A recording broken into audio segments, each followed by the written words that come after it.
Pinupuri ka namin, O Diyos, Ama, Anak at Espiritu Santo.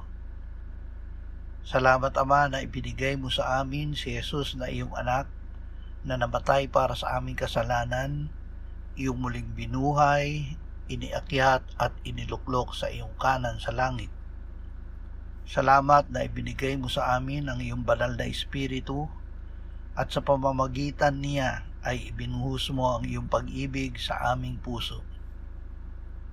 Ama, salamat na ibinigay mo sa amin ang pinakamahalagang kayamanan, ang iyong paghahari sa amin.